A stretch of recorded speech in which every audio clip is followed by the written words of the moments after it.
awards night, how does it feel? Actually, excited ako kasi first time ko attend ng MMFF Awards Night. Excited ako makita kung ano yung mga nangyayari. Ayun lang. Kumusta yung parada? Kamusta yung Creamer Night? Parada Super muna. nag-enjoy ako sa parade as in. Tapos umulan pa, super saya. And nakikita ko yung mga sigawan at ngiti ng mga tao. Sobrang nakakawala ng pagod talaga. Pero alam mo, habang nasa parade, di ko nararamdaman yung pagod. Pag uwi ko, ubus na ubus pala ako. Pero Ashen, how do you feel na comment ng mga nakapanood ng Manila's Finest? Nag-shine ka daw dito.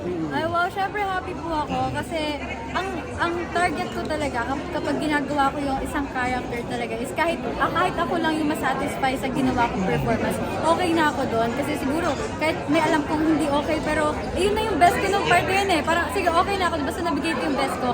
And ngayon na na-appreciate ko yun ng mga nanood, mas bonus po sa akin yun. And Mas good happy word po si ako. Papa P sa'yo, di ba? Yes. Oo. Thank you po. Kasi, di ba? So, invite pa rin, di ba? Yes. Invite pa rin. Yes po, iniimbitahan ko po kayo manood ng Manila's Finest. Still showing po yan. Supportahan niyo po ang pelikulang Pilipino. Okay, thank you.